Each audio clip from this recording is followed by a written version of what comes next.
Hi friends, welcome to my channel. ఇప్పుడు నేను చదివి వినిపించబోయే చందమామ కథ పేరు చమత్కారానికి సత్కారం. నగరానికి పోయే దారి పక్కన ఉన్న ఒక చెట్టు నీడలో ఇద్దరు మనుషులు నిద్రపోతున్నారు. వాళ్ల పక్కన ఉన్న మూటలకు మరొకడు కాపలా కూర్చున్నాడు. ఆ సమయంలో అక్కడికి ఇంకొకడు వచ్చి వాళ్లకు కొంచెం దూరంలో చెట్టు నీడలో కూర్చున్నాడు.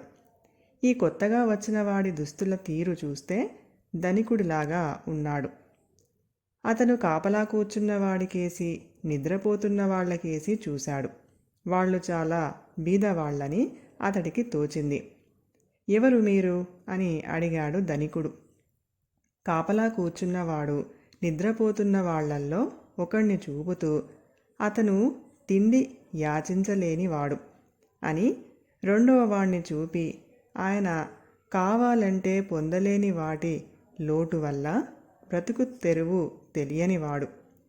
మేం ముగ్గురం ప్రశాంతంగా ఉందామని ఇక్కడ చేరాం. ఉండదలుచుకున్న ఉండని వస్తువులతో యాచన చేస్తూ ఆగమన్నా ఆగని దాన్ని గడుపుతున్నాం అన్నాడు. అతడు ఇంత చమత్కారంగా చెప్పిన విషయాలకు సంతోషించి ధనికుడు అతడికి కొంత డబ్బు ఇచ్చి, నేను ఈ దేశపు రాజుగారి ఆప్తుల్లో ఒకణ్ణి. రేపు మీరు సభకు వచ్చి ఆయన దర్శనం చేసుకుంటే తగిన పారితోషికం ఇస్తారు అని సభా ప్రవేశానికి ఒక ఆనవాలు ఇచ్చాడు. ఆ మర్నాడు రాజు సత్యవంతుడు సభలో ఉన్నవారితో, తిండి యాచించలేనివాడు ఎవరు? కావాలంటే పొందలేనివి ఏమిటి? మనుషులు ప్రశాంతంగా ఎప్పుడు ఉంటారు? ఉండదలుచుకున్న ఉండని దేమిటి? ఆగమన్నా ఆగనిదేమిటి? ఈ ప్రశ్నలకు సంతృప్తికరమైన సమాధానాలు చెప్పిన వారికి తగిన పారితోషికం ఇస్తాను అన్నాడు. సభలో అందరూ ముఖాముఖాలు చూసుకున్నారే తప్ప ఏ ఒక్కరికి ఈ ప్రశ్నలకు సరి అయిన సమాధానాలు తోచలేదు. రాజు కొద్దిసేపు ఆగి, సభాసదుల్లో చాలామంది పండితులు ఉన్నారు. అలాంటి వారికి కూడా ఈ ప్రశ్నలకు సమాధానాలు దొరక్కపోవడం ఆశ్చర్యంగా ఉంది అన్నాడు చిరాకు పడుతూ. అంతలో ఒక భటుడు వచ్చి, ప్రభు, ఎవరో ముగ్గురు వ్యక్తులు తమ దర్శనం చేసుకోవాలని అంటున్నారు. చూడటానికి కడు పేదల్లా ఉన్నారు. ఈ ఆనవాలు తెచ్చారు అంటూ రాజుకు ఒక ఆనవాలు చూపించాడు. రాజు వాళ్లను సభలో ప్రవేశపెట్టమని ఆజ్ఞాపించాడు. వాళ్ళు ముగ్గురు సభలోకి వచ్చి భటుడు చూపిన స్థానాల్లో కూర్చున్నారు. రాజు ప్రశ్నార్థకంగా చూడగానే ఆ ముగ్గురిలో ఒకడు లేచి, ప్రభు, నా పేరు వీరభద్రుడు. ప్రభువులకు నా పాండిత్యం ఏపాటిదో తెలియపరిచి సత్కారం పొందాలంటే నాకు ఇంతకాలంగా సభాప్రవేశం లభించింది కాదు. నా తండ్రి అన్నలను వెంట పెట్టుకొని చాలీ చాలని తిండితో కాలం గడుపుతున్నాను. అదృష్టం కొద్దీ నిన్న ఒక ధనికుడు సహాయం చేసి ఆనవాలు ఇవ్వటం వల్ల ఇక్కడికి రాగలిగాను అన్నాడు. అప్పుడు రాజుగారి అంతరంగికుడు సారథి ఆసనం మీది నుంచి లేచి, మహారాజా, తమకు మనవి చేసింది ఇతన్ని గురించే అన్నాడు. అంతలో సభాముఖాన చిన్న కలకలం రేగింది.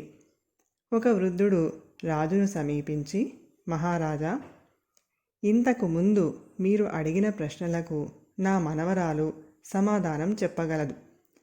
తమరు అవకాశం ఇప్పించాలి అన్నాడు. ఈసారి సభలో చిన్నగా నవ్వులు గుసగుసలు బయలుదేరాయి.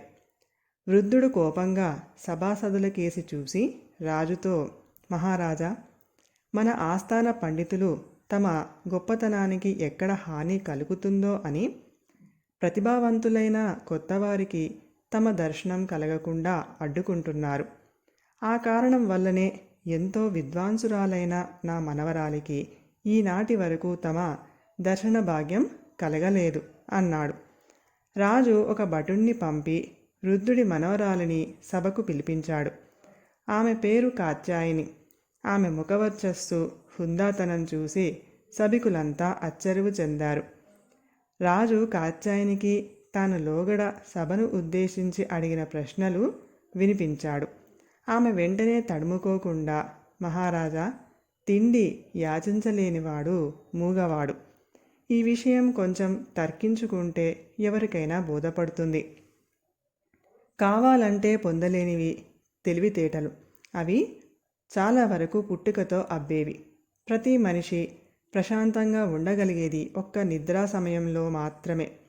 ఉండదలుచుకున్నా ఉండనిది శరీరం, ఇక ఆగమంటే ఆగనిది కాలం.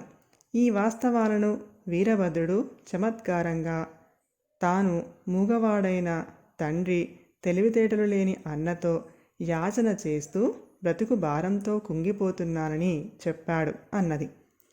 ఆ సమాధానానికి రాజు సత్యవంతుడితో పాటు సభలోని వారందరూ హర్షధ్వానాలు చేశారు.